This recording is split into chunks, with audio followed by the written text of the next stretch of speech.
Podemos. Alô? Boa tarde a todas e a todos. Primeiramente, eu gostaria de pedir desculpas, eu não pude assistir às mesas anteriores, que eu tive um pequeno problema hoje de golpe de tentativa de WhatsApp, que muita gente já passou por isso. Foi complicado para resolver, mas ainda bem que deu tudo certo. Primeiramente, eu gostaria de agradecer pela acolhida que estamos tendo e que tivemos desde o início deste projeto, por parte da Casa de Leitura Dirce Cortes Riedel, nas pessoas de seu diretor, professor João César de Castro Rocha, da professora Cida Salgueiro, e mais recentemente também da diretora de produção Suzana Cardoso. Para quem ainda não me conhece, vou me apresentar agora brevemente. Meu nome é Ricardo Vieira Lima, sou doutor em literatura brasileira pela FRJ, crítico literário, ensaísta, jornalista e poeta, e editor assistente da revista Forma de Literatura Brasileira Contemporânea do FRJ. Organizei e prefaciei os livros anos 80 da coleção Roteiro da Poesia Brasileira e Poesia Completa de Ivan Junqueira, edição portuguesa de 2019, lançada em Lisboa pela editora Glaciar, em parceria com a Academia Brasileira de Letras. Nesta tarde, atuarei como mediador e participante desta segunda mesa. Passo a palavra agora à nossa primeira palestrante convidada, Mazé Lemos, mas antes gostaria de apresentá-la brevemente.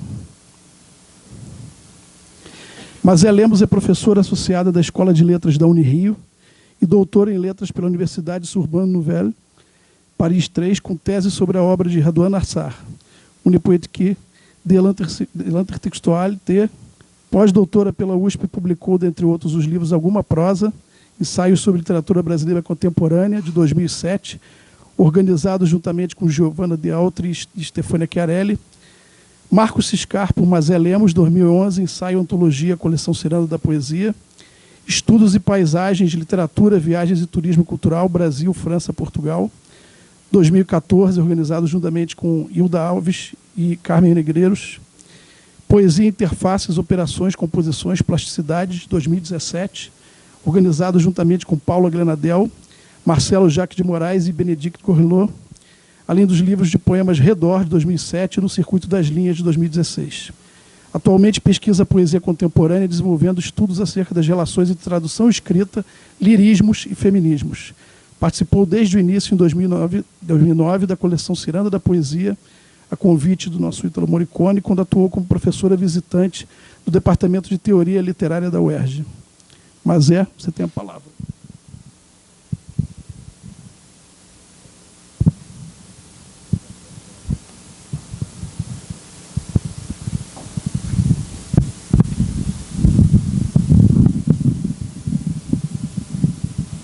Olá, boa tarde a todos, todes, todas.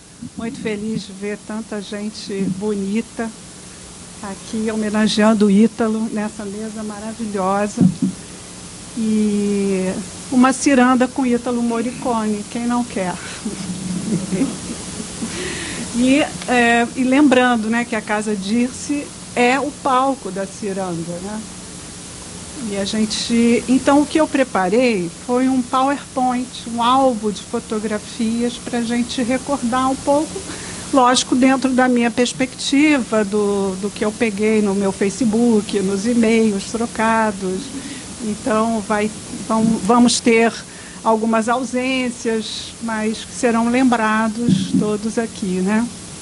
Então, é isso. Foram anos felizes, o da ciranda da poesia.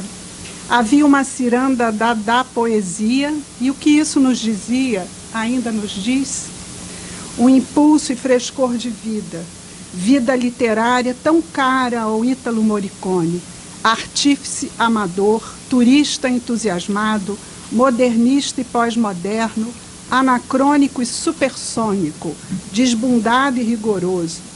Ítalo transita e, no transe da alegria, inventa a nossa ciranda. Ciranda de casamentos abertos, encontros improváveis, de invenções de leituras, insights de olha, fulano seria ótimo para escrever sobre.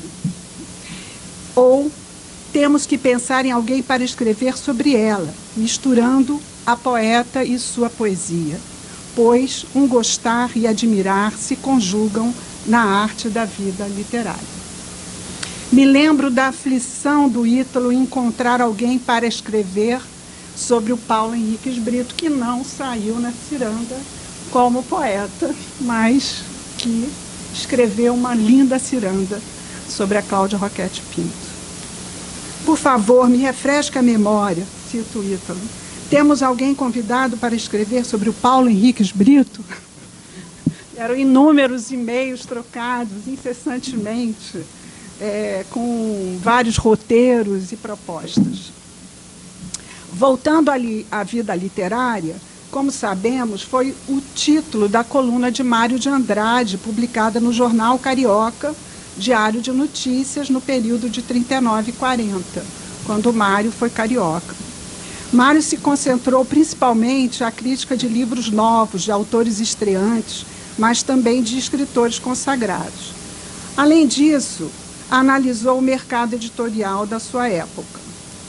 Lendo essa coluna, que saiu publicado num livro, podemos entender os critérios críticos do autor e sua composição de um panorama da produção literária daquele período.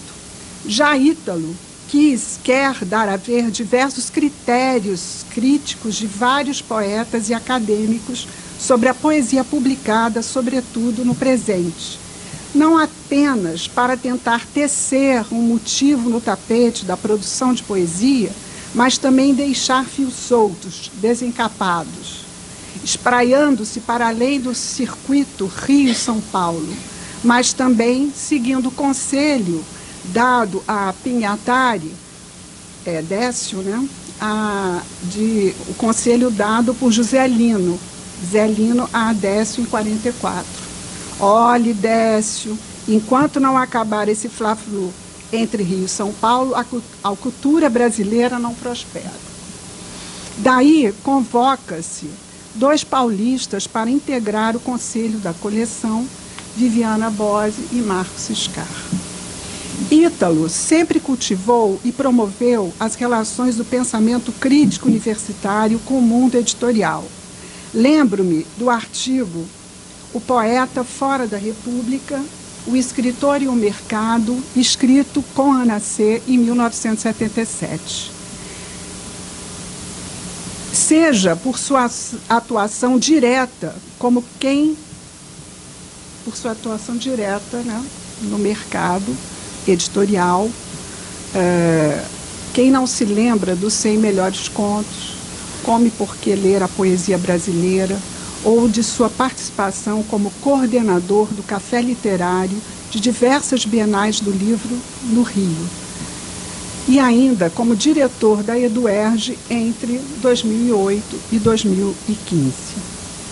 Mas também através de diversos artigos sobre essas relações, reunidos e publicados no livro Literatura Meu Fetiche, aqui já referido, e eu também gostaria de dizer da importância, né, desse livro e agradecer muitíssimo a Ieda Magri e a Paloma Vidal por terem organizado e prefeciado esse livro. Ítalo convoca a necessidade de que a universidade, aí cito Ítalo, saiba se reciclar para atender às demandas da nova vida literária e dos circuitos de divulgação e distribuição desse objeto fetiche que é a obra literária enquanto produto, do romance ao conto, ao poema, ao diálogo dramático, à alta ficção, ao relato de vida. Não se trata de decidir entre estudos literários e estudos culturais, entre retroceder a um tipo de erudição beletrista anacrônica ou submeter a atividade criadora a guerras discursivas pré-estabelecidas, mas que os cursos de pós-graduação em letras possam ser formadores de quadros para ocuparem as múltiplas posições profissionais ensejadas pelo mercado cultural e editorial. Então, essa já é uma visão do Ítalo nesse intercâmbio, nessa relação necessária entre a universidade e o mercado editorial. Sobre fetiche, vamos aqui um pouco o Ítalo. Vamos passar um pouquinho aqui, né? Então, um dos e-mails do Ítalo, né? Em 2010, vocês vejam que ele escreve, né? Já pensando a ciranda com muita precisão, e manda para todo mundo, todos os integrantes, né, da Eduerge.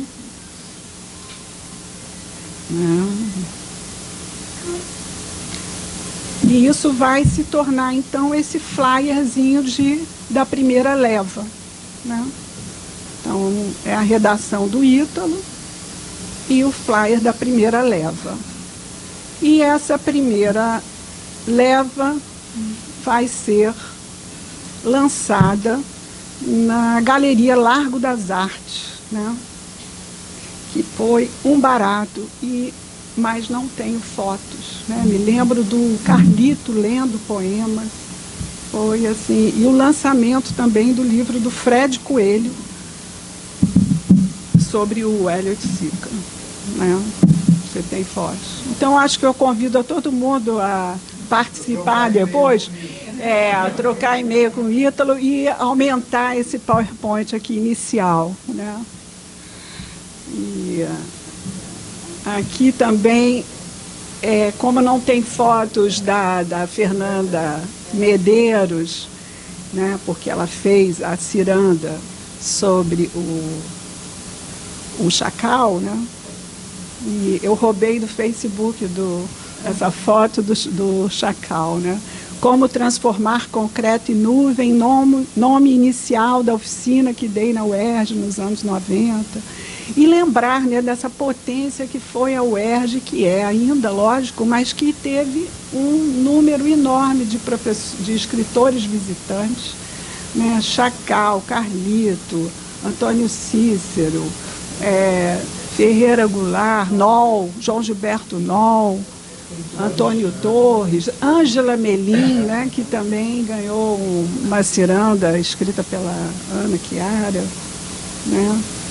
E aqui o nosso belo Ítalo, né, dentro dessa vida literária, essa relação com a poesia, no lançamento aqui no Rio, em 2010, do Interior via Satélite, né, com leitura de poemas e conversa.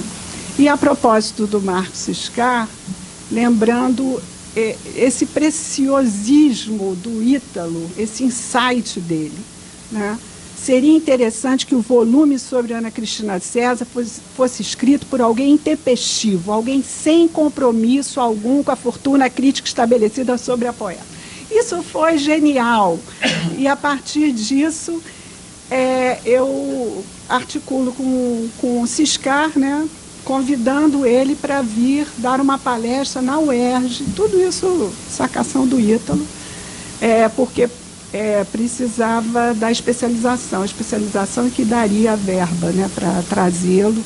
Lembro da Ana Chiara nessa palestra, tantas pessoas, o Carlito lotou o auditório, né? E isso foi importante, e o Ciscar fala, né, acho que eu poderia aproveitar para fazer uma primeira abordagem de Ana C, falar sobre a diferença entre o sujeito artesão e esse outro sujeito. E ontem ele me manda esse e-mail. Foi bem importante para mim aquela experiência. Vim ensinando, orientando sobre Ana Cristina César desde o início dos 2000, mas ter que falar sobre ela na UERJ e depois pensar na ciranda mudou tudo. Então, essas pequenas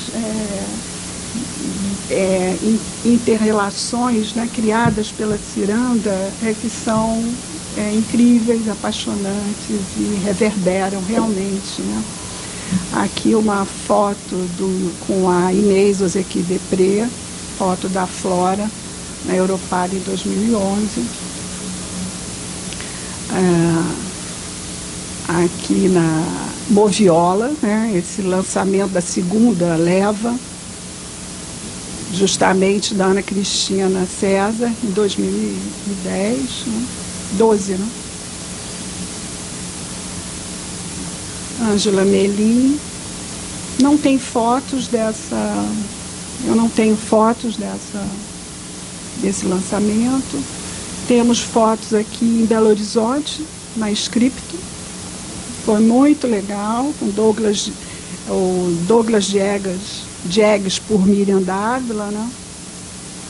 O Ítalo ali, no fundo.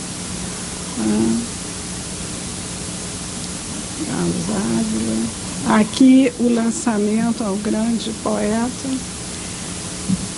O lançamento na Livraria da Vila, em São Paulo, organizado pela Viviana Bósia. A Ciranda na Flip, de 2012. É uma referência importante na Folha de São Paulo, né?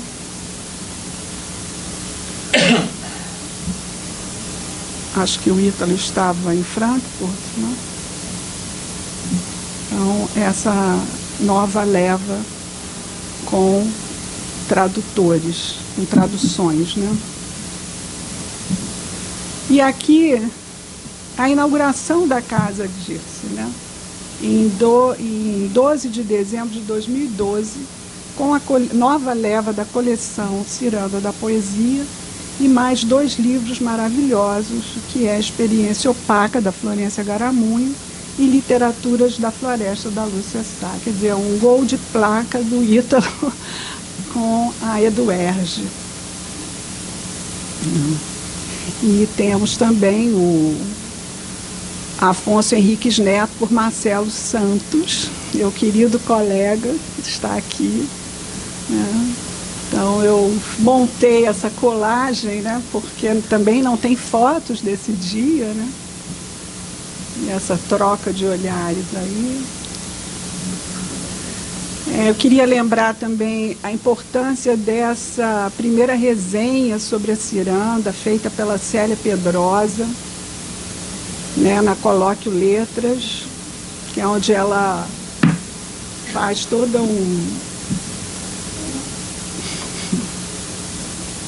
Por favor, falem do meu tempo, tá?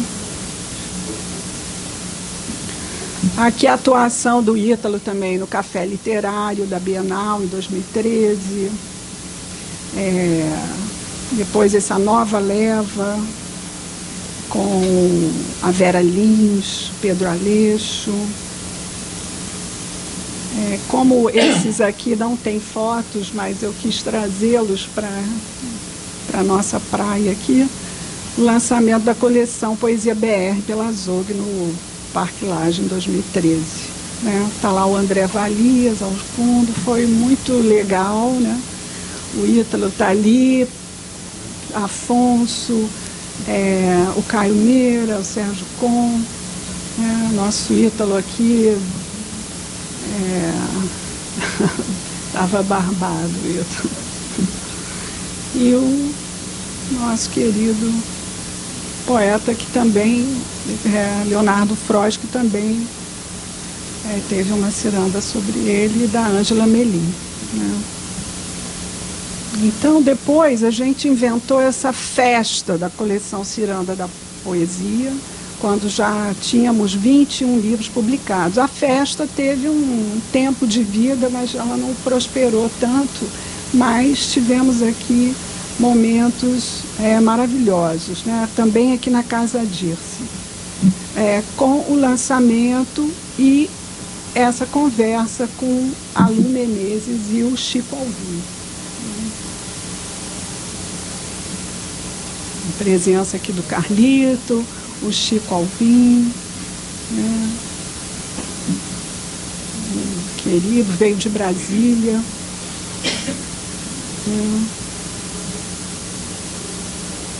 E a casa lotada, lotadíssima, né?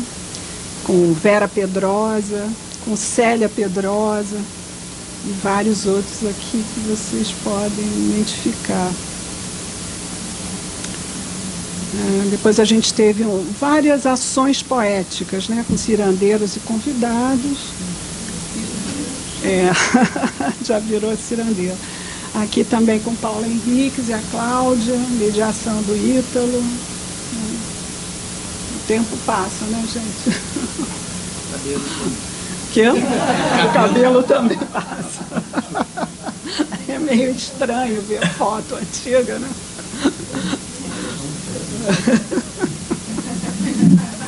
Como é que é isso? Estava tão velho. Que isso? Você estava de barba, né, Ana? E aqui em 2015, né? E a gente sabe que a UERJ passou também um problema seríssimo, né? E o Ítalo saiu daí do UERJ, passou o bastão e ficamos um momento mais complicado da ciranda, né? Mas em 2015 ainda estava os últimos, né, dentro desse momento. Então, durante o colóquio Poesia e Interfaces, foram lançados algumas cirandas, essas daqui, né, do Christian Prigent, do Marx Carr sobre o Haroldo, da Inês Ozequi sobre a Paula Glenadel. Então, algumas fotos aqui do colóquio e do lançamento, né?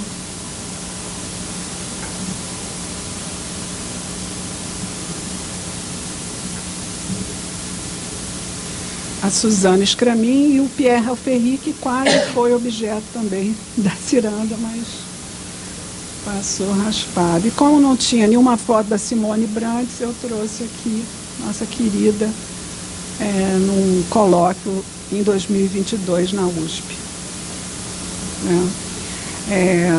A ciranda da Simone, sobre a Rose Auslander, finalmente saiu em 2020, né? Graças a uma parceria com a editora da Federal do Paraná. A gente pescou lá o Rodrigo e o Guilherme Gontijo Flores, né? E fizemos isso com aquela questão por demanda, né? Então já estava numa situação que a gente tinha muitas cirandas prontas e não conseguia publicar. Então o Ítalo acabou inventando essa parceria e também pela própria EduERJ edições por demanda, né, que aí viabilizou a continuidade da publicação e finalmente saíram as cirandas já prontas e a gente fechou esse ciclo, né, com tudo organizado. Então tem Tamara Kamenzai, Orides Fontella, Donizete Galvão, Anita Malfatti, Lu Menezes por Paula Grenadel, Malu Malfatti,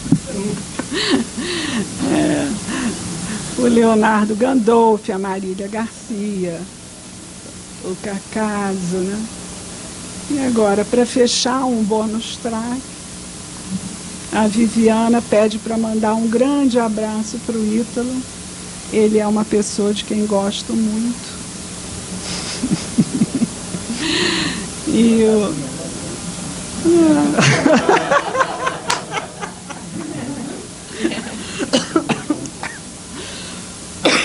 o Marx Carr mandou também isso ontem. Para mim, a ciranda da poesia foi uma experiência muito feliz de escrita e de participação na esfera editorial. A ideia da coleção, tão associada à figura de Ítalo Morricone, apenas confirma e coroa a atividade tão relevante e extensa que ele tem como crítico, como poeta, como editor. Chama a atenção a lógica não hierárquica da constituição da ciranda da poesia, na qual um poeta escreve sobre outro. Minha impressão é que se trata de buscar, de buscar uma alternativa à estrutura tradicional do julgamento de valor ou da celebração. Naturalmente, a proposta envolve outras questões, mas se aventura de modo honesto e transparente na lógica, eu diria, tradicional da experiência da poesia, que não exclui nem o afeto, nem a capacidade crítica. É preciso reconhecer a importância da proposta, concebida com aquela ousadia ponderada tão característica do Ítalo.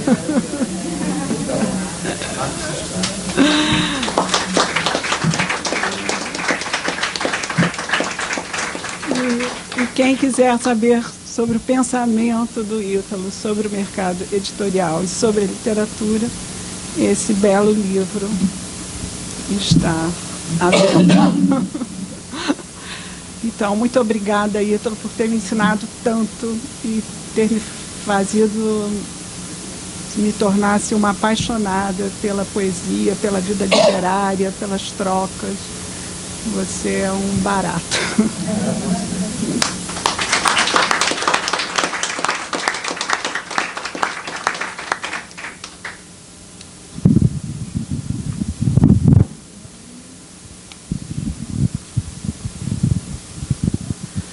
Mazé, muito obrigado pela sua bela exposição, né, sobre este que foi um dos maiores projetos no âmbito da poesia brasileira contemporânea dos últimos tempos, porque você fazer uma coleção em que um poeta fala criticamente de outro poeta, ainda faz uma antologia, e fazer nessa série que foi nesse período, com tanta gente boa, realmente é algo muito difícil de acontecer no Brasil. Apresentaria agora a nossa próxima palestrante. Lu Menezes é poeta e pesquisadora. Nasceu em São Luís, Maranhão, e cresceu entre as cidades do Rio de Janeiro e Brasília, onde cursou Sociologia na UNB. Doutora em Literatura Comparada pela UERJ, foi contemplada com a Bolsa Vita de Literatura em 2003. É autora dos livros de poemas O Amor é Tão Esguio, de 79, Abre-te Rosebud, de 96, Onde o Céu Descasca, de 2011, Gabinete de Curiosidades, Plaquete, com Augusto Massi, 2016, Querida Holandesa, de Vermeer, Plaquete, 2020, e Labor de Sondar, Poesia Reunida, de 2022, além do ensaio Antologia Francisco Alvim, por Lu Menezes, de 2013, da coleção Ciranda da Poesia. Lu, agora é com você. Obrigada, Ricardo.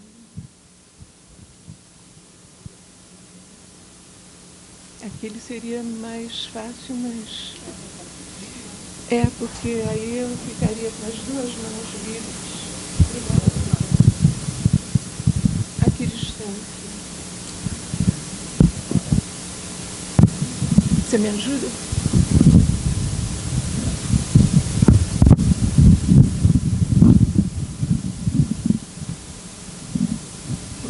Ricardo, você me diga se estiver muito baixa a fala. Breve périplo por quase sertão. Boa tarde, obrigada a todos. Quase Sertão é o livro de poesia do Ítalo que propus comentar ao ser convidada para este evento em homenagem a ele. Foi publicado pela Diadorim Editora em 1996. Algum tempo depois de começar a relê-lo, outro poemário de Ítalo, A Plaquete, História do Peixe, editada pela Moby Dick em 2001, me chegou às mãos. Mas minha ênfase será em Quase Sertão. O peso especial que a escolha das palavras tem na poesia dele me fez chamar este texto Breve Périplo por Quase Sertão. Devo ter me deparado bem poucas vezes com a palavra périplo. Eu sei que a maior parte de vocês já conhece essa palavra, mas realmente foi algo que me ocorreu muito pouco até hoje. Ela vem do grego, passando pelo latim, périplos, com origem aquática, significando circunnavegação. Navegadores fenícios, gregos e romanos tinham no périplo um documento manuscrito que registrava, em sequência, os portos e pontos geográficos costeiros com as distâncias aproximadas entre eles.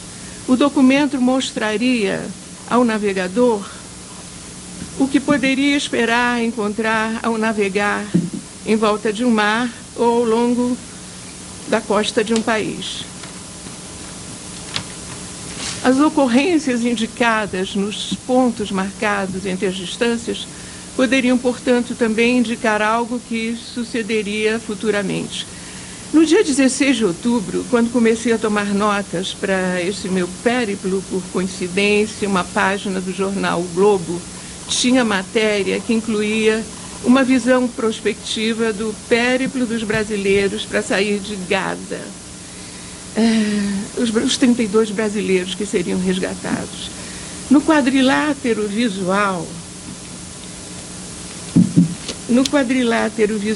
porque para mim é uma lembrança para sempre, inclusive, eles publicaram esse périplo, em que o jornal mostrava o périplo palestino. Sucedem-se marcações como ponto de partida, o grupo se separa em dois, ambos seguem para o sul.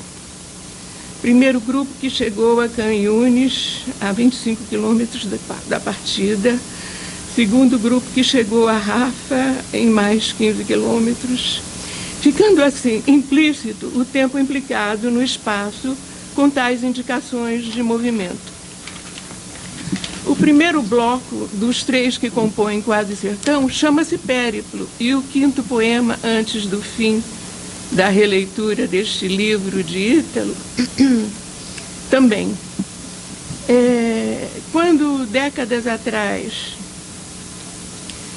li Quase Sertão, deixou-me basicamente 2 fortes impressões de alta qualidade poética e grande contundência. Mantiveram-se na releitura atreladas a indizível fascínio que só uma singularidade de caso poético, acho, seria capaz.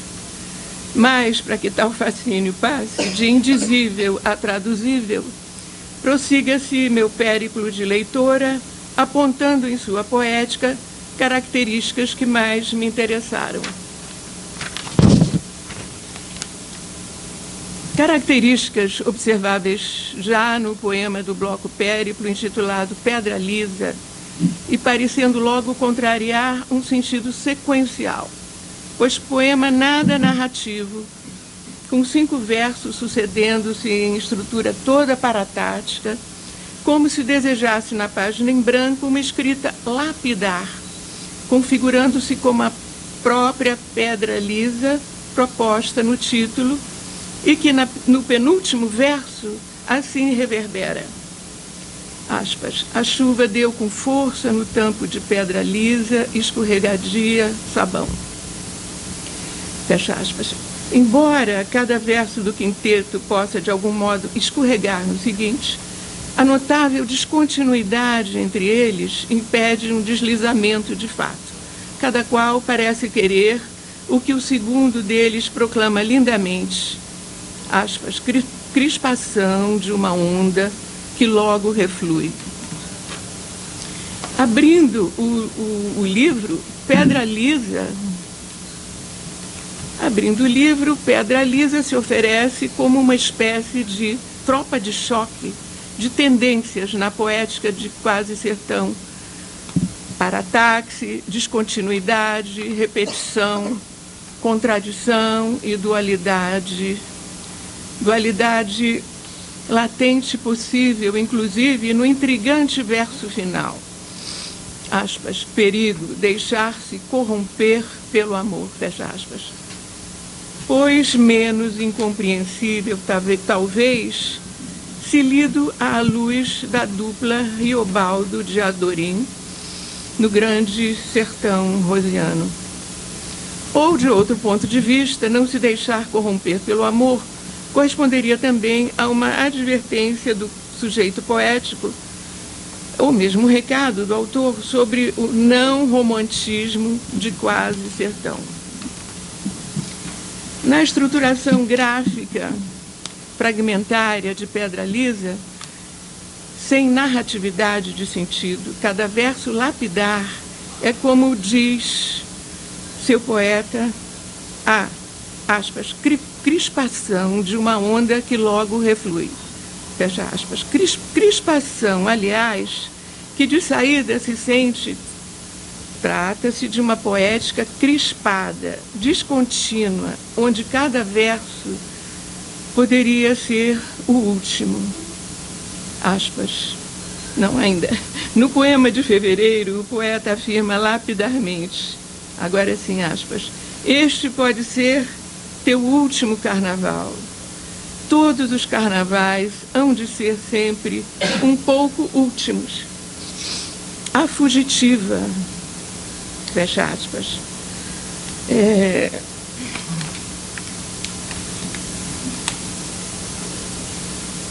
E apesar da prussiana ambiguamente citada fugitiva, apesar da morte, claro, espreitar cada segundo de vida,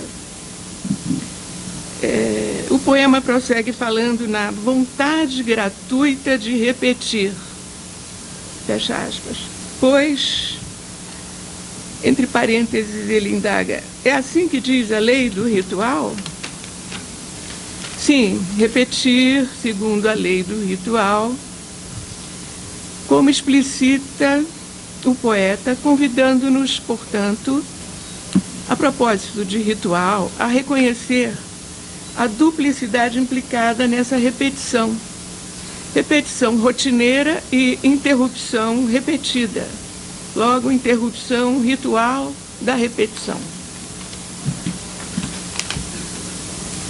O tempo na poética de Ítalo avulta no belíssimo poema A Sombra da Árvore, em que a lembrança de seu pai surge à sombra de um imaginário plátano. Pai que cicia, aspas, à beira do fim, fecha aspas, o que o poeta grafa, entre parênteses, como um segredo guardado como um túmulo, entre aspas. Boca que se fecha a 7 chaves, cheia de flores, cheia de insetos, também entre aspas. Segredo que parece ser o que foi grafado, guardado entre parênteses. O segredo é lindo. Filho, te apossa do que não pode ser transferido a mais ninguém. Segredo que parece ser nosso ser para si, a tessitura de nosso próprio espírito. Citando Goethe, Schopenhauer diz, aspas, a personalidade é a felicidade suprema, fecha aspas, e assevera, quem se torna sábio, sabe que a felicidade de um indivíduo depende inteiramente daquilo que ele mesmo é para si mesmo, fecha aspas, enfatizando, aspas, a capacidade que o intelecto tem de afastar o tédio e tornar o homem rico em si mesmo. Em Cômica, não é à beira do fim, não é junto à morte que o tempo é percebido. A origem é o fim, entre aspas, diz Ítalo. Lógico, entre aspas. E como não nos lembrarmos de Eliot dizendo, em meu princípio está meu fim? É, aliás, como origem que o tempo solenemente assoma no poema cujo título, L'origine du monde, de Gustave Courbet, é esse o título do poema, já ostenta sua viagem pictórica, que evidencia nossa humana origem exposta na vulva feminina em Big Close da célebre tela de Courbet. De fato, um arquétipo perfeito, entre aspas, como enuncia o poema, embora nada ideal, nada etéreo, super realisticamente carnal. Desculpem a falta de organização, não tive tempo de passar a limpo meus garranchos. A arquetipicidade da origem feminina humana, de modo também visual, pois na encenação verbo visual de Ítalo, ele mimetiza com a terceira pessoa do singular do verbo abrir, repetidamente usada em fonte aumentada de forma isolada, no vazio da página, em tom de invocação como um portal. Abre. O olho do arroio suga o transitório, arquétipo perfeito, em sua labilidade infinita. Abre. Note-se que na palavra arroio, a palavra olho incrustada. Note-se na palavra arroio, a palavra olho incrustada é repetida, como na pronúncia popularesca, em oio. Oio é a pronúncia popularesca, super popularesca. Na diversidade oferecida pelo tempo na poesia de Ítalo, o tempo cotidiano parece aparecer como vazio, enquanto o evento como um selo temporal que se destaca, ora ritualmente, como o carnaval, ora dramaticamente, como um instante trivial, que se torna trauma e, atenção, nunca nada teve diretamente a ver com o autor Ítalo. Trauma logo na hora do McDonald's,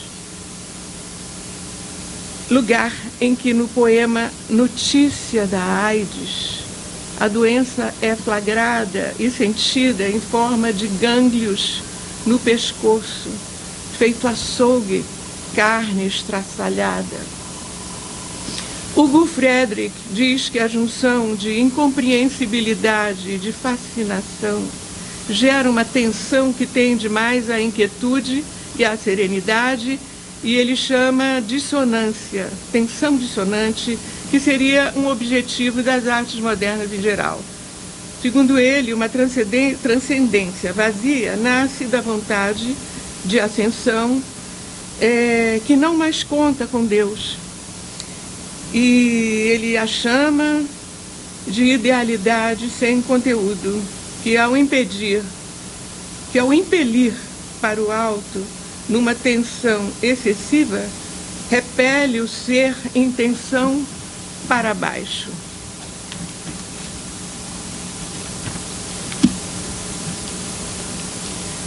Ele diz também: a nossa modernidade poética está atormentada até a neurose pelo impulso de fugir do real, mas se sente impotente para criar uma transcendência dotada de conteúdo definido, dotada de sentido. Passemos agora ao poema de Sete Faces de Drummond, que assim começa. Quando nasci, um anjo torto disse... Um anjo torto desses que vivem na sombra disse: vai, Carlos, ser gosto na vida.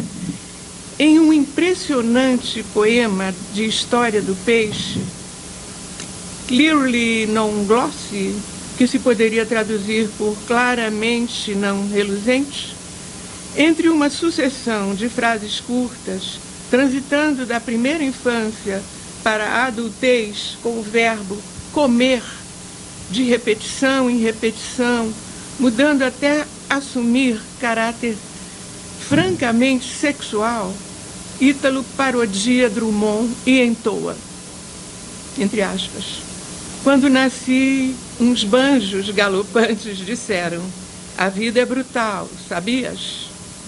Quero delicadeza. Ou seja,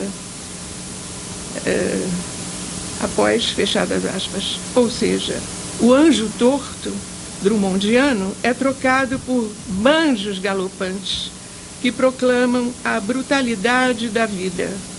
Mas quero delicadeza, demanda o sujeito poético. E vale então, a propósito do jogo positivo-negativo, ou vice-versa em Ítalo, citar de Quase Sertão este verso lapidar também lapidar. Tudo é conflito de figuras no jardim de forças da rua sarcástica. Tudo é conflito de figura na poética de Ítalo. E nesse seu jardim de forças, a carne, em notícia da AIDS, sujeita à doença, à falência e à açougue, nem por isso perde seu caráter de atrator, de grande atrator, para ser alcançada a beleza nas mãos, provocando a propósito, por parte de Flora Susequinde, a propósito de Quase Sertão,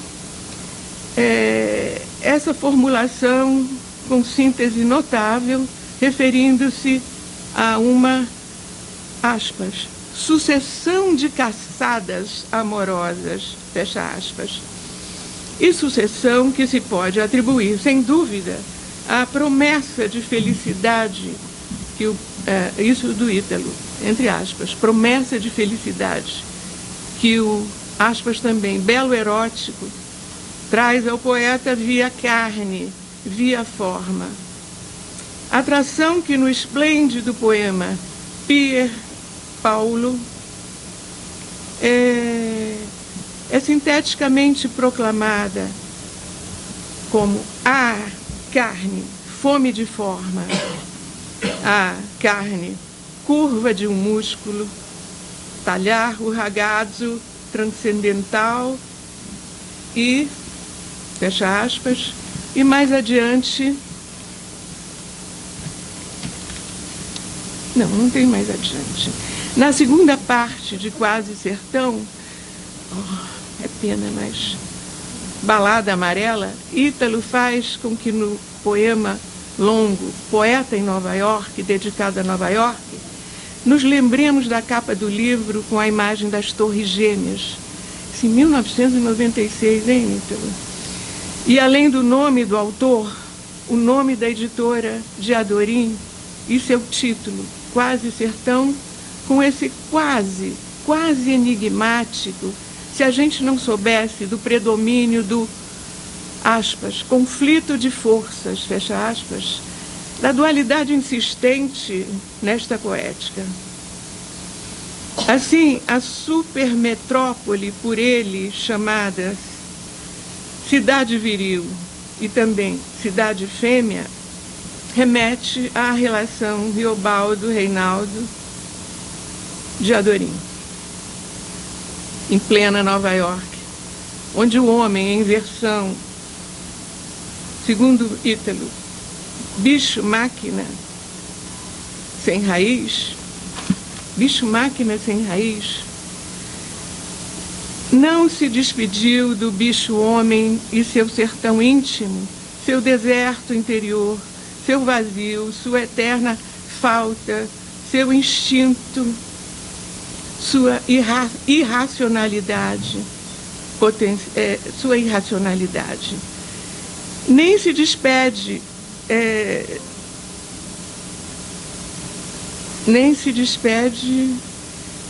de potencial saciedade nos encontros sexuais fortuitos, inclusive. Eu já estou me despedindo, não se preocupem.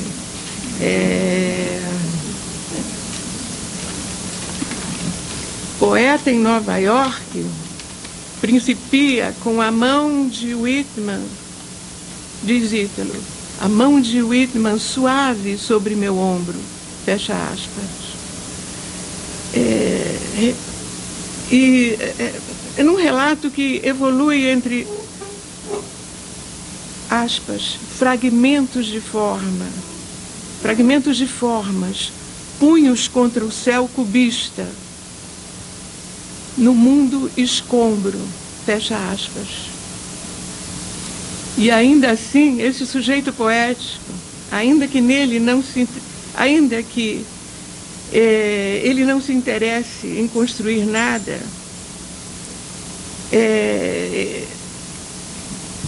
ele não abdica de sua individualidade, bem ao contrário, a sente fortalecida e mais ampliada no outro, nos outros da multidão sem face, aspas, do Ítalo. E ele declara, entre aspas, eu sou você, nós somos, ninguém e todos, fecha aspas, fazendo assim ecoar em alto, bom e belo som a canção de mim mesmo, de Walt Whitman, em Folhas da Relva.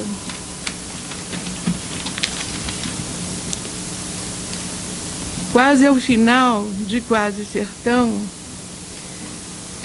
no poema Périplo, já no Rio,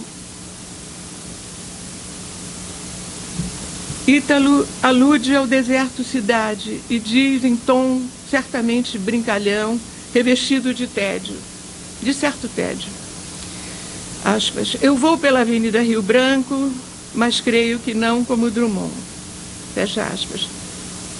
E antes de tomar o trem sem viço, aqui não é Paris, nem Buenos Aires. Aspas, antes de tomar o trem sem viço, aqui não é Paris, nem Buenos Aires, ele dedica algumas linhas ao, aspas, escurinho do cinema, insistindo em deserto, mas deserto sem Deus, diz ele, mon désert. E como promove uma como que fusão de um Drummond subliminar e um Bandeira também subliminar, na figura de um cacto súbito, aspas, que, diz ele, aspas, perfura o asfalto, hirto, única flor, perfura o ideal, a pura forma, infindável, inextinguível, fecha aspas. Ora, nada mais típico da flora do sertão que um cacto, neste caso, rompendo o asfalto urbano, também como, aspas, única flor.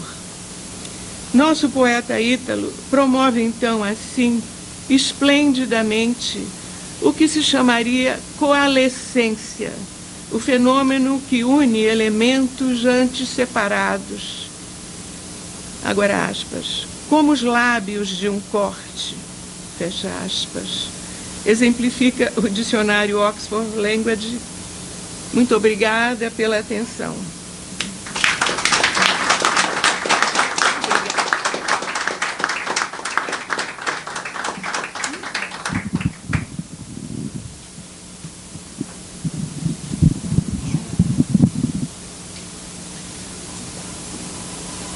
Muito obrigado, Lu. Tá ligado? Muito obrigado, Lu, pelas suas belas palavras. Como sempre, leves e densas. Eu vou passar agora a palavra ao nosso terceiro convidado, Paulo Henriques Brito, mas antes vou apresentá-lo também. Paulo Henriques Brito é poeta, tradutor, ensaísta e professor de tradução, literatura e criação literária na PUC-Rio, universidade em que vem atuando há décadas na graduação e na pós-graduação. Publicou 8 livros de poemas e 2 de contos, bem como estudos monográficos sobre canção popular, poesia brasileira e tradução literária, além de cerca de 40 artigos acadêmicos. Coletâneas de sua poesia foram publicadas em tradução nos Estados Unidos e na Suécia, e sua obra poética reunida, intitulada Por Hora, foi editada em Portugal, na coleção Plural da Imprensa Nacional em 2021. Traduziu mais de 120 livros, incluindo obras de poetas como Wallace Stevens, Allen Ginsberg, Byron, Elizabeth Bishop e Ted Hughes. Ganhou diversos prêmios literários como Portugal Telecom, com Macau, livro de poemas de 2003, Prêmio Bravo Bradesco Prime, com Formas do Nada, livro de poemas de 2012, da Associação Paulista de Críticos de Arte, Com Nenhum Mistério, livro de poemas de 2018, e o da Fundação Biblioteca Nacional, Com Trovar Claro, livro de poemas de 1997. Paulo, a palavra é sua. Trovar Claro. Quanto tempo tem, cara? Quanto tempo? Boa tarde. Eu resolvi reler vários artigos do Ítalo para falar sobre eles, mas como eu não tive tempo de preparar o artigo, eu vou falar uma coisa mais improvisada. Eu só queria falar um pouquinho sobre a relação de amizade que eu tenho com o Ítalo desde os anos 70 e o nosso diálogo, de que modo esses textos que eu li dele influenciaram a minha maneira de ler poesia. Então, Eu vou rapidamente só resumir uns 2 ou 3 pontos e fazer algumas viagens, falar algumas viagens que eles me fizeram embarcar, né? 2 conceitos fundamentais do Ítalo para mim estão num ensaio de 98, que é o pós-modernismo e volta do sublime. É bom começar falando um pouquinho sobre esse encontro que eu tive com o Ítalo. Eu tive como todo mundo que é escritor praticamente, eu tive uma infância, uma adolescência muito literárias, eu tinha um grupo de pessoas que se reuniam para ler, mas a gente só lia prosa, eu era o único ali que lia poesia. Como eu sabia que não tinha público ali, eu não comentava com ninguém. Então foi só em 75, quando eu comecei a dar aula, na verdade 73, quando eu comecei a dar aula no IBEU, o Ítalo chegou um pouco depois, né? Que eu pela primeira vez tive uma amizade literária. Eu já estava com mais de 20 anos, conheci o Ítalo finalmente, que foi a pessoa que abriu as páginas do caderno literário da Tribuna da Imprensa para mim. Eu publiquei meu primeiro conto, primeiro poema, primeira tradução de poesia lá. E eu tive meu primeiro interlocutor, foi a primeira pessoa com quem realmente eu pude falar sobre poesia. Então, quando o Ítalo começa a publicar, essas publicações dele foram muito importantes para mim. Embora a gente, quando se reúna, dificilmente a gente fale sobre poesia, a gente fala mais sobre abobrinhas e outras coisas, mas o diálogo sempre correu aqui na leitura dos textos. Então, em 98, o Ítalo publicou esse texto chamado Pós-Modernismo e Volta do Sublime. Esse texto mexeu muito comigo, porque o primeiro poema, um dos primeiros poemas que eu escrevi, o primeiro poema que abriu o primeiro livro, eu dou uma sacaneada na noção do sublime, com letra maiúscula. E esse texto, então, o Ítalo vai levantar 2 pontos que vão ser importantes para mim. Primeiro é a ideia e essa ideia calou muito fundo em mim. Ele fala que os anos 80 foram os anos da normalização pós-vanguardista dos circuitos. Resumindo aqui meu fichamento, menos transgressão e mais preocupação com um lado funcional e pedagógico da arte. Mercado, museu e academia absorvem e digerem o experimentalismo. Eu refleti muito sobre isso e depois eu tive um insight, já muitos anos depois disso, voltando a esse artigo, eu cheguei a uma conclusão interessante. O Ítalo tenta dizer, nesse artigo, ele tenta demonstrar que houve um momento longo na história da poesia brasileira, que começa mais ou menos em 22 e que vai até talvez 68. E nesse momento, todo mundo está muito preocupado com a questão de fazer uma coisa diferente, de para onde vai a poesia brasileira. E que então os anos 80, que foi muito pichado por uma certa corrente de crítica auspiana, como uma comercialização, uma perda de valor da poesia, a poesia se banaliza, né? Isso daí para o Ítalo dizendo, gente, isso é o normal. O anormal foram aqueles, sei lá, 40, 50 anos em que a gente estava sempre tendo como meta, acima de tudo, a questão do novo.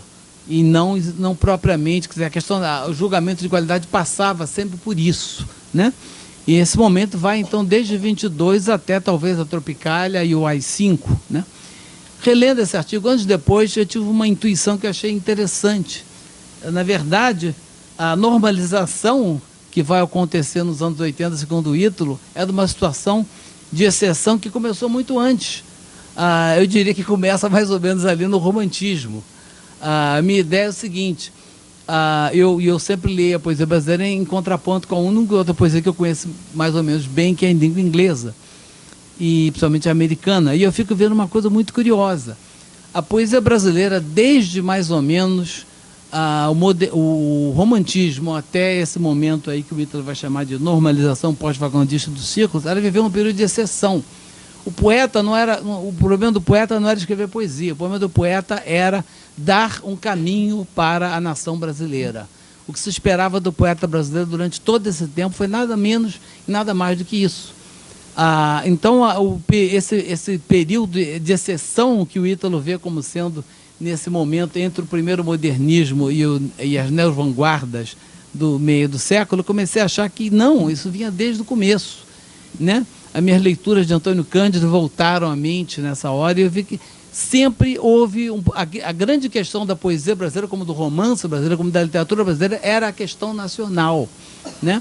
Então, essa normalização pós-vanguardista é o primeiro momento, talvez, desde do romantismo, em que o poeta basicamente está interessado em escrever poesia. Ele não vai resolver, não vai acabar com o capitalismo, dinamitar a ilha de Manhattan, como disse Drummond. Ele não vai resolver os problemas da nacionalidade, ele não vai determinar o futuro, ele não vai ser antena da raça, ele vai escrever poesia. E me parece que foi essa atitude, essa volta, isso que o Ítalo vê como normalização, que alertou, que teve todos aqueles artigos um tanto quanto condenatórios que nós lemos nos anos 70 e 80, né, de uma série de críticos acusando a poesia de estar se comercializando, como se a poesia desse dinheiro para alguém, né? Quem dera que a poesia pudesse comercializar. Mas, enfim, o que esses críticos estão dizendo é o seguinte: o poeta não está mais interessado em acabar com o capitalismo e criar o Brasil, né? Isso como sendo uma coisa terrível. Com isso, a poesia perde todo valor. Afinal, o único valor da poesia é afirmar a nacionalidade, é achar uma solução para o capitalismo, e, enfim, ser as antenas da raça. Então, a leitura desse artigo me deu uma sensação muito boa de humildade. Quer dizer, sobre os meus frágeis ombros não repousa esse compromisso de acabar com o capitalismo e dar forma ao Brasil. Não, o problema é aprender a escrever poesia e traduzir poesia. Então, o alívio que essa minha releitura que eu fiz do artigo do Ítalo, décadas depois, foi uma coisa muito boa, né? Acabou aquele longuíssimo momento em que se esperava do poeta, se impunha ao poeta uma tarefa absolutamente hercúlea e desproporcional ao poder da poesia, né? Uma outra ideia que está nesse texto e em outros textos do Ítalo, que também ficou muito na minha cabeça, é a ideia dos circuitos da poesia, né? E o Ítalo, lá pelas tantas, ele vai dizer que nesses diferentes circuitos da poesia, há um circuito que é importante, que é o circuito da música popular. Ele vai dizer que esse circuito foi o circuito da MPB nos anos 60 e 70, e que nos anos 90, que é o momento que ele está escrevendo, é o do Rock Brasil, né? E aí me passou, juntando essas duas ideias, eu tive essa outra intuição que me pareceu muito interessante. Seria dos músicos que se podia esperar alguma coisa. Toda essa coisa salvacionista, toda essa imposição de dar forma ao Brasil, de dar um sentido ao futuro da nação, isso daí não seria tão absurdo se existisse da música popular, né? Certamente não dos poetas. Relendo que meus alunos, aquele manifesto do Mário Chamy, né? Em que a impressão que você tem é que a leitura do Lavra a Lavra vai ocasionar a queda do latifúndio, né? E a imediata redistribuição das terras. E eu sempre destaco quando eu leio, mas uso uma frase que eu achei maravilhosa: é certo que o homem do campo não vai entender Lavra a Lavra. O que compromete, evidentemente, todo o argumento e todo o projeto da poesia praxe, né? E me ocorreu isso, dos circuitos poéticos que o Ítalo vai realmente delimitar, o único que tinha alguma possibilidade de fazer alguma coisa no sentido de dinamitar a ilha de Manhattan, justamente era o ciclo dos músicos. Não é à toa que esses músicos foram expulsos, foram banidos, foram exilados durante alguns anos no momento pós-AI-5. Então, de novo, isso me fez repensar um pouco essa questão da excepcionalidade da poesia, né, e desse equívoco que foi durante tanto tempo as pessoas acharem que a poesia ia resolver os dilemas da nacionalidade. Pior ainda, iam dar forma ao Brasil, que ainda era uma ideia. Aliás, eu cresci sempre achando que o Brasil era uma coisa informe, que tinha que ser, que ia ser alguma coisa. Foi só nos anos 80, e aí de novo eu devo esse insight, que eu percebi que o Brasil já era. O Brasil era uma coisa, né? Independente das boas e más intenções de todo mundo, o Brasil era isso que a gente vivia, querendo ou não, era isso. E os poetas tiveram pouquíssimo papel, pouquíssima importância, infelizmente, lamento dizê-lo, nesse projeto. Os arquitetos, os urbanistas, os militares, os capitalistas, os latifundiários, essas pessoas, os líderes sindicais, essas pessoas fizeram muito mais do que os poetas podem fazer, e foi um absurdo durante mais de um século esperar dos poetas isso daí. E eu queria só pegar essa outra ideia, a questão do sublime. Essa ideia me incomodou muito, porque o Ítalo termina o artigo com o que eles chamam do mini manifesto. Diz que a poesia precisa de linguagem mais solta que o mar da dramaticidade, volta ao coloquial e verso livre como estratégias dessublimadoras e reimersão na vida, no espaço público. Isso diz que eu sou uma acusação a mim, que desde os 10 anos de idade desde os 10 anos de idade que eu estou tentando aprender versificação em 2 línguas, né? Tentando inaugurar uma coisa que eu inventei, que é a prosódia comparada, inglês-português, né? E quando ele fala, né, uma volta ao coloquial, o verso livre, né? E eu me senti muito feliz porque esse artigo é de 98, mas 2 anos antes o Alexei Bueno havia publicado um livro chamado A Juventude dos Deuses, que é sublime com essa maior, da primeira à última página, é todo em versos livres whitmanianos, né? E eu achei isso maravilhoso, que achei uma total dissociação dessas ideias que o Ítalo associa, o verso livre com o coloquial, né? E eu, esses anos todos que eu estou lutando com a versificação, com o decassílabo, eu estou fazendo o possível para justamente encher os versos de coloquialismo, tentando mostrar a perfeita compatibilidade entre uma coisa e outra. Não foi eu que inventei isso, quem inventou isso foram os poetas de língua inglesa, evidentemente, né? Byron, no século XIX, já compunha em 8ª rima, com gírias, coloquialismos, com a linguagem viva dele. É isso que eu estou tentando fazer desde que eu comecei. Então, eu me senti assim, realizado quando eu cotejei esse artigo do Ítalo com o Alexei Bueno. E eu cheguei à seguinte conclusão.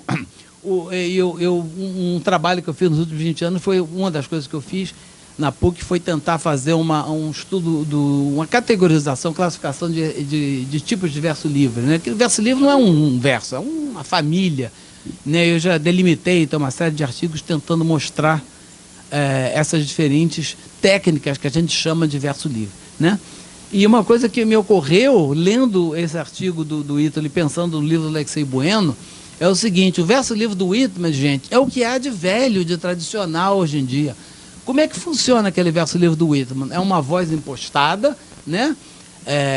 Estou pensando aqui no Whitman, mas pode ser também o Mário de Andrade, do Paulicéia Desvairada. É aquela voz empolgada, se identificando com a cidade, com o mundo, com o futuro e com o eu, evidentemente. No caso do Whitman, o eu dele engloba as multidões todas, né?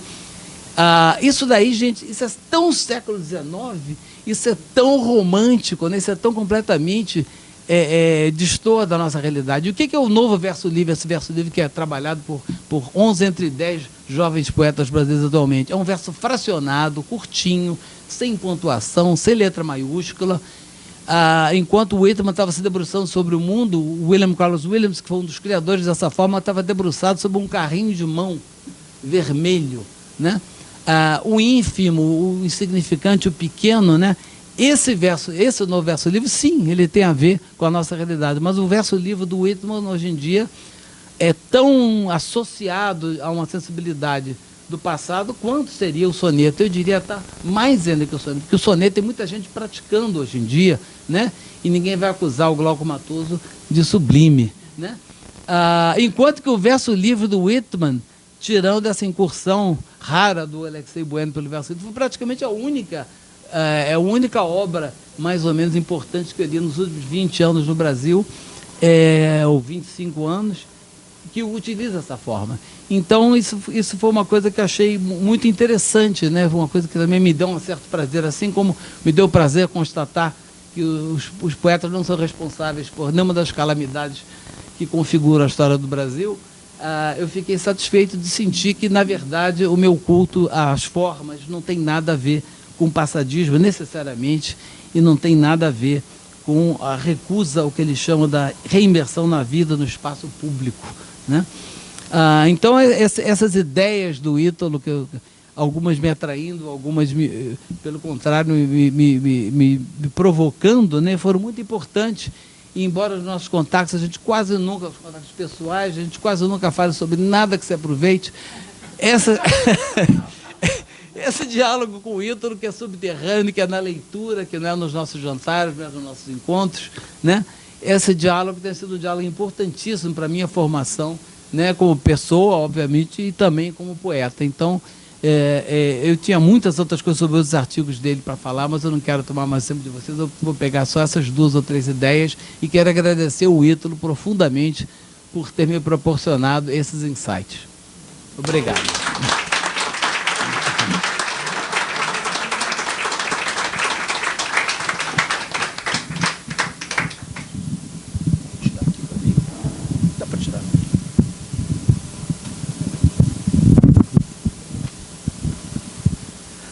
Muito obrigado, Paulo, pela sua ótima fala. Foi curtinha, podia falar um pouquinho mais, que a gente gosta de te ouvir. Sempre muito instigante, né, criticamente. É sempre uma alegria, um privilégio te ouvir.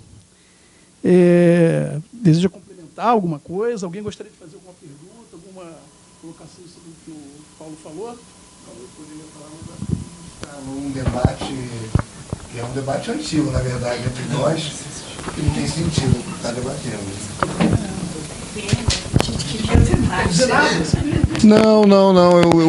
A única coisa que eu acho é que esse texto tem um momento localizado, né? É de 98, e um dos motivos pelos quais eu não tenho republicado meus textos sobre poesia, que até a Ieda estava querendo botar no meu livro, é porque eu acho que os meus textos são muito datados e se referem a momentos específicos, né? Então, eu sei que você sente como uma grande contestação da sua pessoa, como você é um praticante do soneto e do verso livre, mas eu já disse, já escrevi várias vezes, que eu acho que você é uma das pessoas que conseguiu conciliar a forma do soneto e as formas metrificadas com uma coloquialização. Mas esse texto aí de 98, na verdade, ele se refere a uma tendência geral que surgiu num certo momento, valorizadora da versificação, né, que você diz que é a poesia por distinção de uma injunção ideológica, que eu vejo um pouco diferente. Eu vejo a história do romantismo até os dias de hoje um pouco diferente do que você colocou, mas tudo bem, né? Mas ele se referia a um determinado momento, né, que é aquele momento dos anos 90, que justamente que há uma revalorização do poético enquanto poético, eu chamava do jardim da poesia.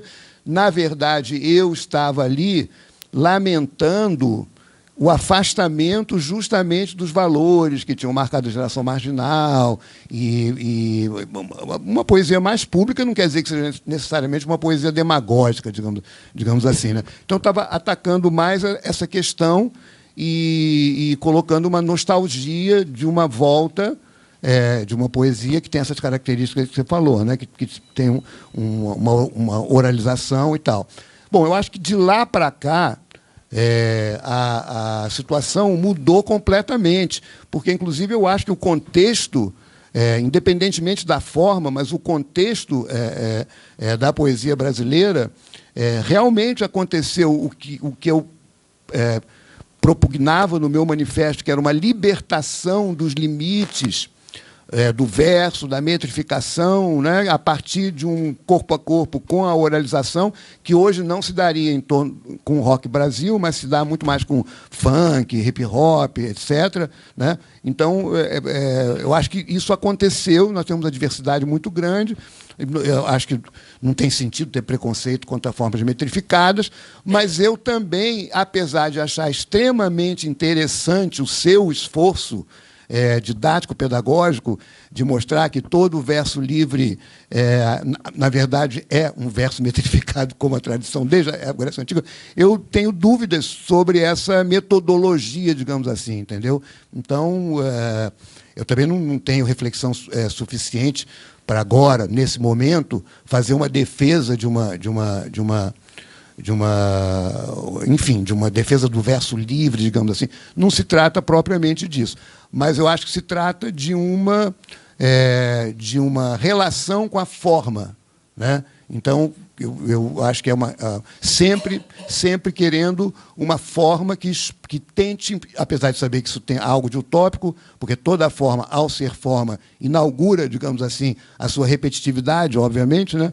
Mas sempre a abertura do limite. Então, quando você está sempre, que é também o meu texto sobre o Antônio Cândido, no Literatura, esse aí, né? Literatura Meu Fetiche, quer dizer, então o meu esforço não seria jamais de recuperar o tempo todo a linguagem poética ou o verso poético para limites quaisquer que sejam, do ponto de vista formal. E sim, são realmente problemas de temperamento estético. Então, o que eu simpatizo mais com uma abertura, uma preocupação com uma abertura da forma, seja ela qual for.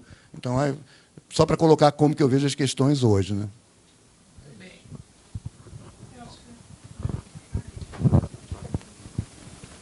Quer falar alguma coisa? Mas essa polêmica, desde que você falou Isso eu achei interessante, é uma evocação emotiva, né? Porque a Miriam falou que eu não choro, né? Mas então até me deu vontade de chorar. Até me deu vontade de chorar ao saber. Não, ao saber que eu fui comigo, você encontrou um grande interlocutor sobre poesia, porque são inesquecíveis. Quando a gente era feliz, né, na época do movimento sindical, que a Bia mencionou aqui, e são inesquecíveis as nossas... Eu, você, Ana Cristina, César, né, aquele momento ali, que a gente se livrava um pouco, porque me apavorava um pouco aquela libertinagem toda, que eu não estava preparado. Então, a gente ali... Aí a gente voltava para o nosso retiro monacal, né? E a Ana mostrava as traduções, e a melhor coisa do mundo é discutir tradução de poesia, né? As polêmicas surgem daí. Então eu fiquei emocionado, porque eu não sabia que você era a primeira pessoa com quem você tinha tido uma interlocução poética. E você me apresentou poetas. Você foi a pessoa que me apresentou Cavaf, que é um dos meus poetas preferidos, e que eu até coloquei numa epígrafe do meu livro Léo, né? Então, eu estou querendo dizer que é o distinto público, que isso é uma longa história, né? Mas também gostaria de dizer que depois desse texto de 98 tem outro, e os meus textos são intervenções, na verdade, sobre cada momento, né? Aliás, eu vou aproveitar e vou fazer também um outro comentário, né? Porque outras falas aqui enfatizaram muito no meu livro toda essa questão da relação com o mercado, não apenas uma relação de vida, né? Que, afinal de contas, eu acabei tendo essas...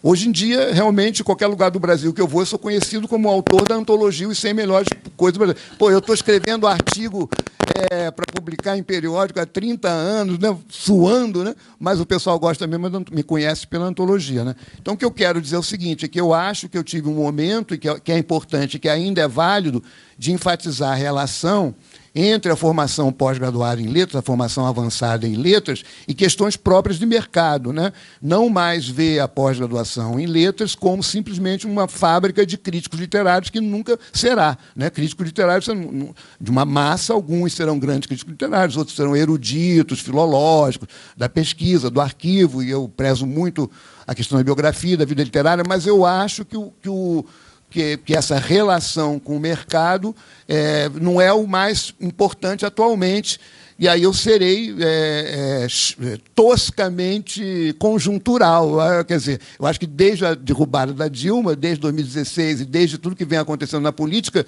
eu acho que deve haver, está havendo, e já há, até pela política identitária, uma reaproximação com as questões mesmo de resistência democrática. Então, a questão da formação universitária em letras volta a ser igual ao do nosso tempo, né? Que era realmente uma cultura de oposição, uma cultura de contestação e uma cultura de resistência democrática e cultural, né? Então, isso, eu tive o meu momento, digamos, mais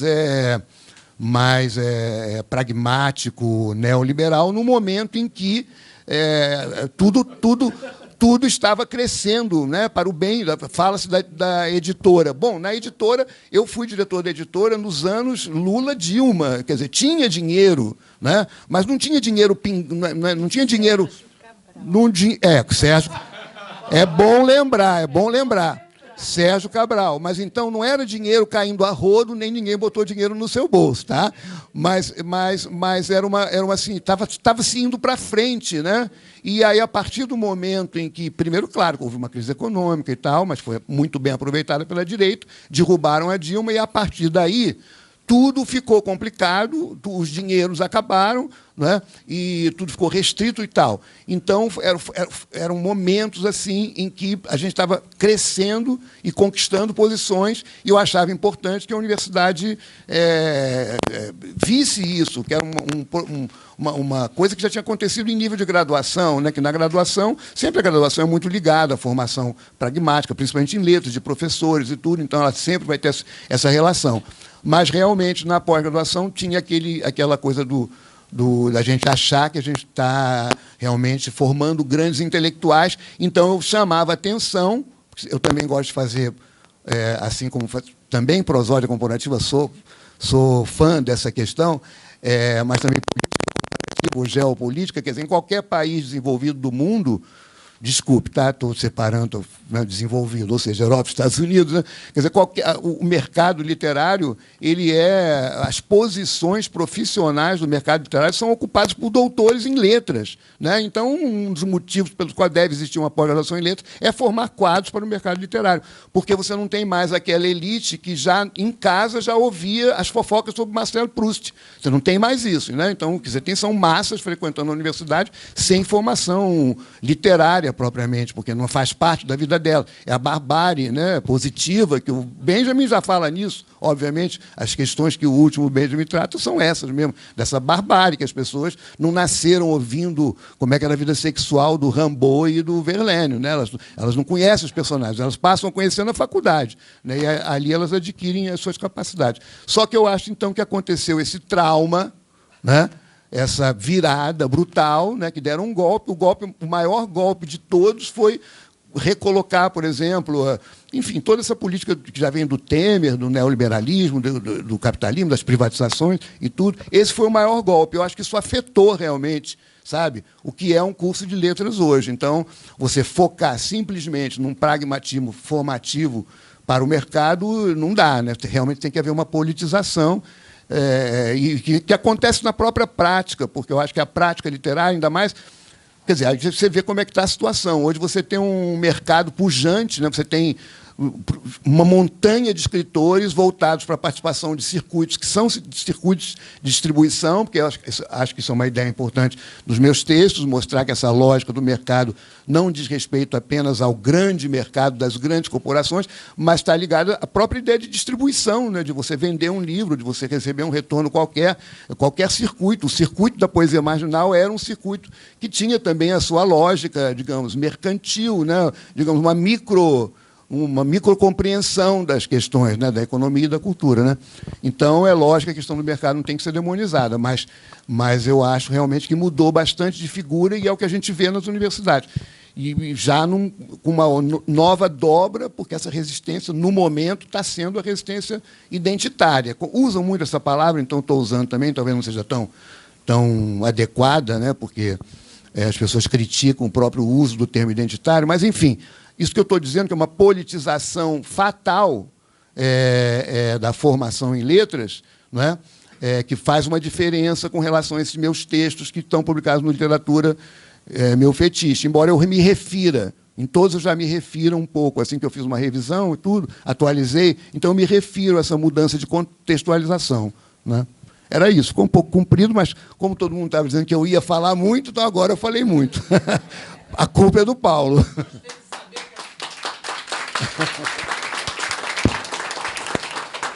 queria dizer que eu gostei de saber que a contribuição do Ítalo ao neoliberalismo foi fazer uma coleção de poesia.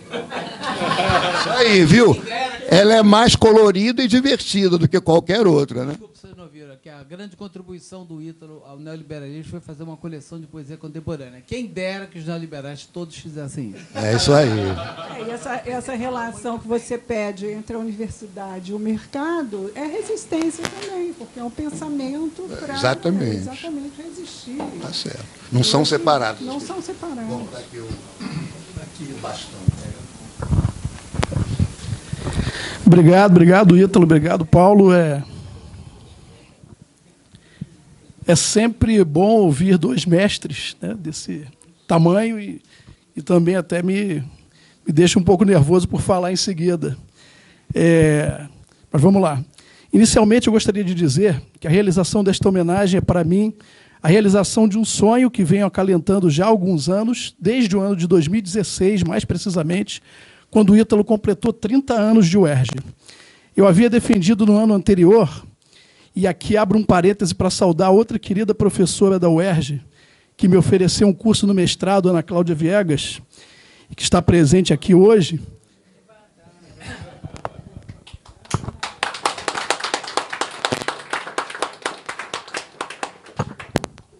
E eu havia defendido no ano anterior, nessa mesma universidade, minha dissertação de mestrado intitulada Signos Incógnitos, Marcas da Poética de João Cabral na obra de Ana Cristina César, e acabara de ingressar no curso de doutorado de literatura brasileira no FRJ.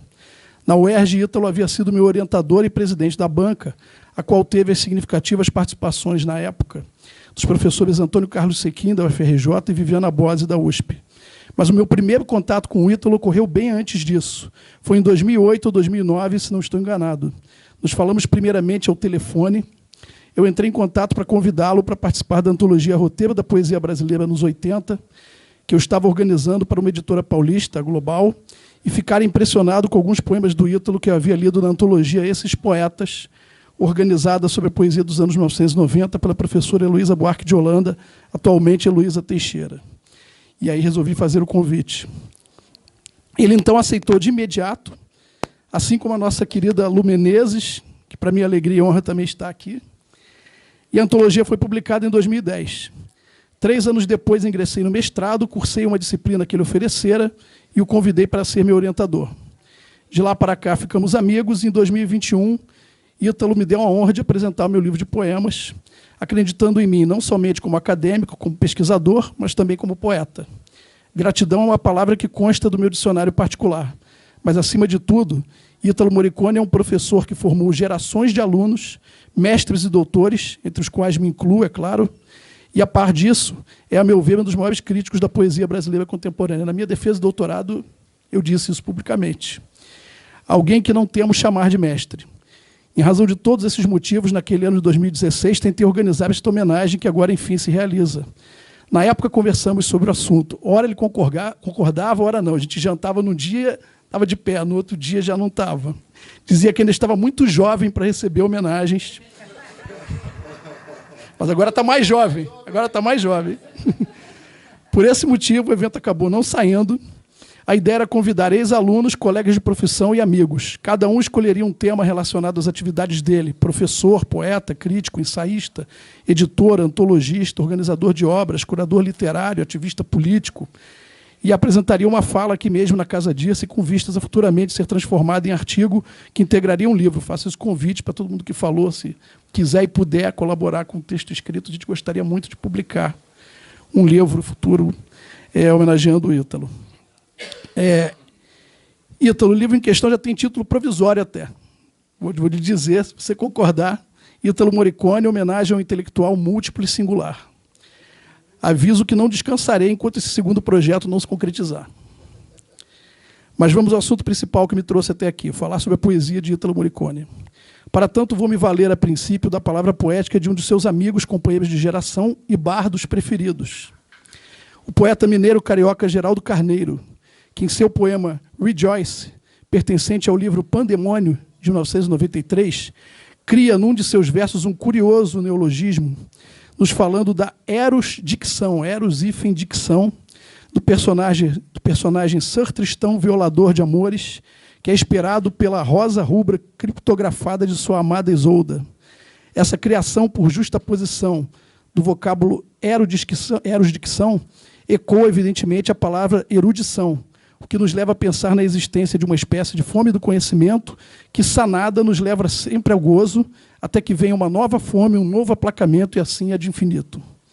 Penso ainda na erudição como sedução por meio do uso de uma linguagem própria, a dicção, voltada para o desejo do dono dessa peculiar dicção de possuir cerebral e carnalmente, entrando pelos poros mesmo, cada vez mais e mais conhecimento, seja ele científico ou artístico.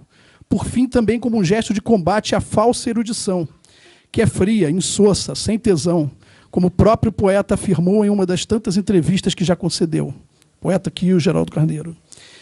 É inevitável, portanto, não pensar na palavra fetiche, tão cara ao nosso Ítalo, a ponto de, do seu mais recente livro de crítica, se intitular, como já viram aqui, Literatura, Meu Fetiche. É desse modo, pois, que vejo a poesia morriconiana como uma força propulsora de tesão de linguagem, de tesão do autor também pela palavra poética, propriamente dita, ainda que o conteúdo do poema em que ela é empregada nada tenha de erótico. Afinal, como o próprio poeta carioca afirma, o literário é fetiche. Pois, se isto é o que move, num primeiro momento, o leitor, crítico ou não, na direção da leitura e fruição do texto, em busca do prazer de que nos fala Roland Barthes, acredito que também seja o que move o próprio poeta a se confrontar com o desejo de escrita do texto poético, ainda que muitos poemas de Ítalo mostrem justamente o contrário, uma carga erótica real pulsante, conforme veremos adiante. Eu vou botar um pouquinho de pimenta aí na poesia, sobre como você comentou.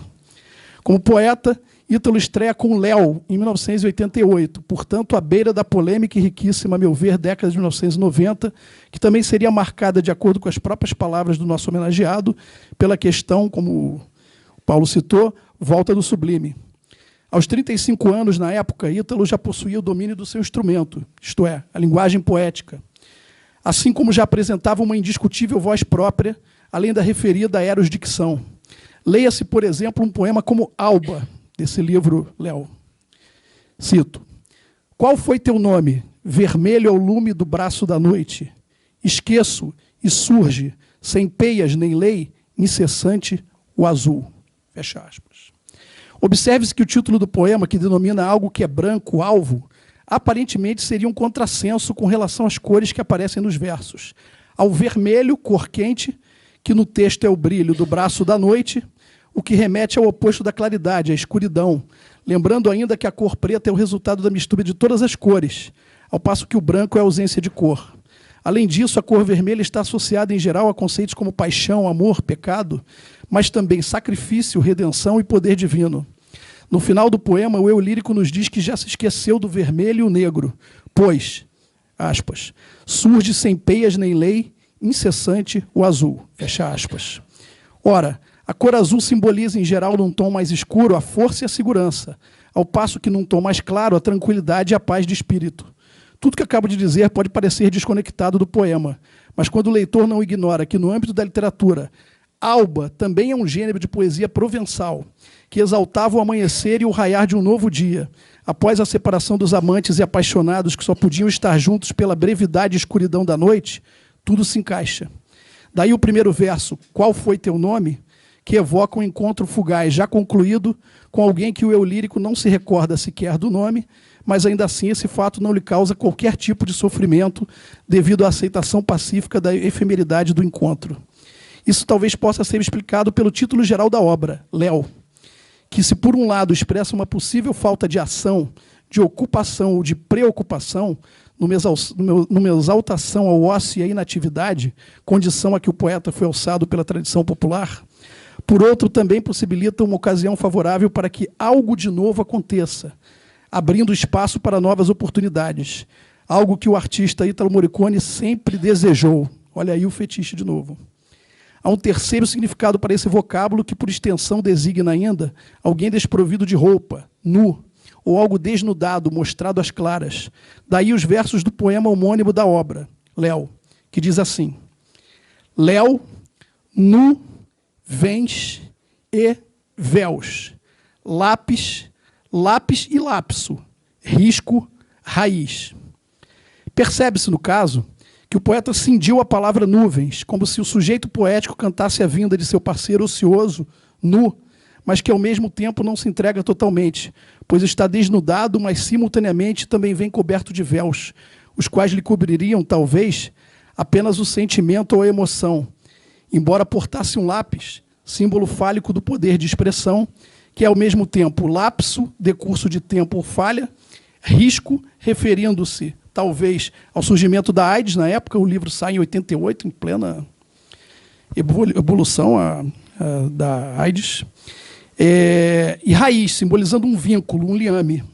Vários outros poemas desse livro poderiam ser destacados, mas não é tempo para isso agora. Deixaria essa tarefa para um segundo momento, quando pretendo transformar esta fala num futuro artigo do livro que, se Deus quiser, será feito. Cito apenas 2 poemas que me tocaram por sua força de expressão.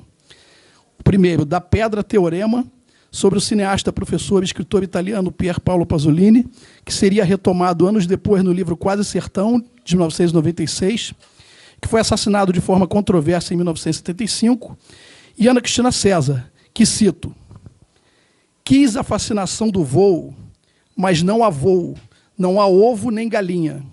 Era possível uma carta agora, assim, levantarem-se os mortos? O salto, a revelia é que se vive para a melhor morte.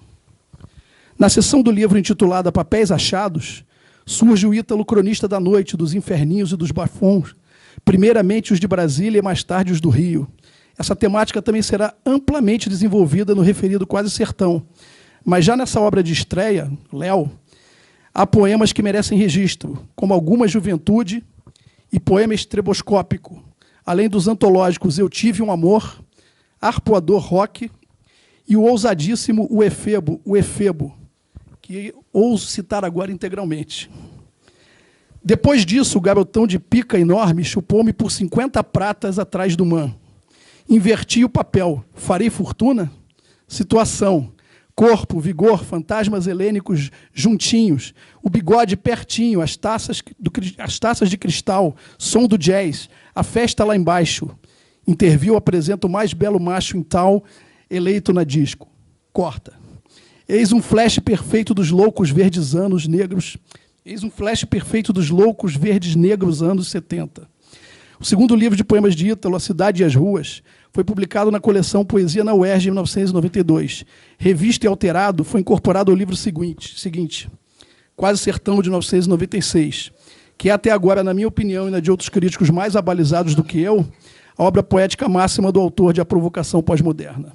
Não por acaso está prefaciado por ninguém menos do que o saudoso contista e romancista João Gilberto Noll, que define o erotismo moriconiano nesse livro como algo que está repleto, cito, da mais cabal histeria, como se as sílabas esperneassem num remexer insano, roçando as raias da insolvência poética. Fecha aspas.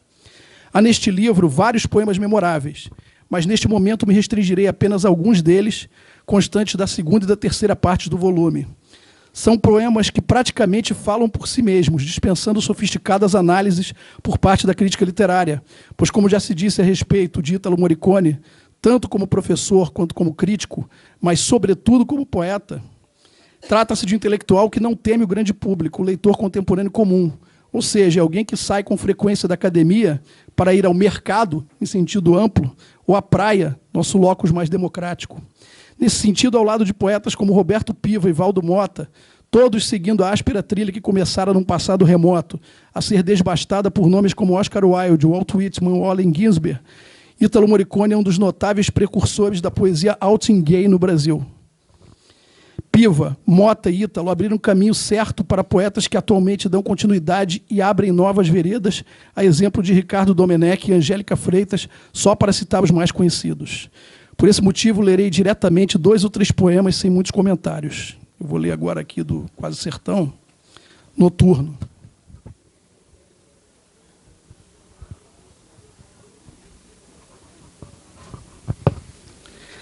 Noturno. Colhi este rapaz do oco da noite entre uma esquina e antigas angústias. O vento levava copos vazios e voltava nas asas de velhos jornais. Era mais um bote da cobra grande, lição de séculos aprendida nas ruas. Nós dois e a rua. Nós dois, oco da noite, poeira, os carros retardatários. Ninguém nos vê, cor dos prédios apagados. Entramos no hotel, os dedos ligados, o homem maduro e o rapaz das ruas, o nome e o inominável unidos, escada estreita acima. Ainda belisquei o camareiro antes de fechar a porta. Flor do oco, broto espesso, lisura sem pelos, urgência de futuro nesta última hora. E agora, Copacabana, página 37. Meu novo amor é gente simples do povo. Tem 19 anos, negro rutilante. Entre a última vez que nos vimos, tempos atrás, e hoje cedo, já trocou de nome para Rick. Contrato. Contrato, página 57. Esse aqui é um poema que eu gosto muito. E acho que ele fica cada vez mais atual, ainda mais depois dos reveses que nós vimos aí politicamente. É? Depois eu posso passar a palavra, se for rápido. Ah, sim. Contrato. Eu tenho nojo do teu comportamento. Você tem nojo do meu comportamento. Vamos guardá-lo no baú ancestral de couro encardido e fabricar nosso tecido de meias palavras. Foda esse poema. E agora eu vou ler aqui desse livro ainda. A Lu Menezes leu um pedaço. Eu não sei se alguém leu todo. Me avisem, por favor, se alguém tiver lido. Que é a Notícia da AIDS. Alguém leu todo esse poema? Esse poema, como eu falei, eu selecionei 3 poemas, né, na época da Antologia Roteiro da Poesia Brasileira, dos anos 80, que eu organizei. de poetas que estrearam nos anos 80, como foi o caso do Ítalo, que estreou em 88. E esse poema aqui, quando eu li na antologia da Heloísa, ele, assim, me desestabilizou. Assim, o poema é uma porrada e acho que é um poema, até hoje, muito importante. E por isso eu quero lê-lo integralmente. Notícia da AIDS. E que você lembrou, né? As pessoas até achavam que era biográfico mesmo, autobiográfico, que você estava até condenado, né? Condenado. Sim. Notícia da AIDS. Logo na hora do McDonald's, gânglios implodiram-lhe o pescoço, grossos como cordas, lajes pendentes feito açougue, carne estraçalhada e apodrecida. Avenida hipotrélica. Seus altos prédios escalavrados, os demasiadamente humanos contra o céu decepado. Cães, carregai a legenda Ítalo para o meio das ruas, fazei retinir em cantos escusos o mito Ítalo. Os demasiadamente humanos, voo de boca em boca, despedaçado, como as calçadas da cidade decadente, alimentando a boataria, inspirando jovens visionários, passado jamais existido, sem mais leitores, carne podre, úlceras no cu, logo ou na hora do McDonald's. Está escrito, datado de 1984, no calor da hora. O livro seguinte, História do Peixe, de 2001, dá sequência em geral à poética do autor, com pequenas mudanças temáticas e de estilo, como no caso da adoção do poema em prosa, de cunho ainda mais prosaico, assumindo de vez um gênero misto empregado pelo próprio Ítalo para definir a poesia de sua colega e amiga Ana Cristina César, a proesia. Gostaria de encerrar minha fala lendo 3 poemas inéditos em livro, escrito recentemente pelo Ítalo, apenas para dar um gostinho aos leitores a respeito do que em breve virá por aí. Em breve. Parceiro antigo. Sempre gostei da sua lavra, da sua lava, da sua vara que fala, mesmo sem vê-la, a língua no sulco inferior, invertendo meu desejo contra a minha vontade. Força de natureza, o não virou sim. Recebi o sêmen que não dá filhos, mas dá vida vulcânica. Lavado de lava, de vara, de fala, que fique você sabendo bem que foi assim, que senti assim. Esta é, por sua vez, palavra de lavra minha, carta, anotação de caderno. É o que fica desse rever. Outro. Não cravem mastros no meu peito, não quero bandeiras enroladas ou desenroladas. Queria ir como dizem que vão os judeus, apenas abraçados em mortalhas rudes. Nu, para o beijo indiferente da terra, nem frio nem quente. Assim também os palestinos hoje nas valas comuns. Página virada. Você me deu vida como um vício, como a última frase descrita naquele poeta antigo que nunca desesperou. Agora o dia se organiza quase espontâneo para o trabalho. Até o sexo tem sua lavra. Só te dei um vírus. Terá sido dente por dente, um dia na vida por um vírus. Vampiros de vitríolo nos vidrilhos brilhantes da calçada, direto na veia. Foi você mesmo? Chá das 5 merece quem labuta? Quem perfura o outro com olhar adaga, guerreiro atrás de um 10º embate, puro gasto. A transmissão, a transformação, a transmigração dos corpos despossuídos agora, já. Seríamos, então, por trás da veneziana, vampiros farmacológicos, e nosso rito o escambo excitado de enzimas venenosas. Mas quem poderá jamais alienar a memória rombuda do nosso desejo imperial, fascista, alegre, preparado de anjos inausteros, floco em suspensão a levitar calçadas. Muito obrigado.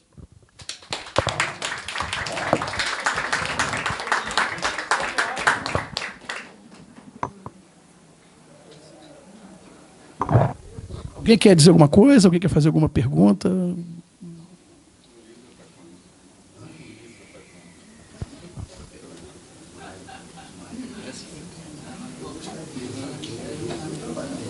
Vamos à próxima mesa, então. Agora vai ter um intervalo? Ou...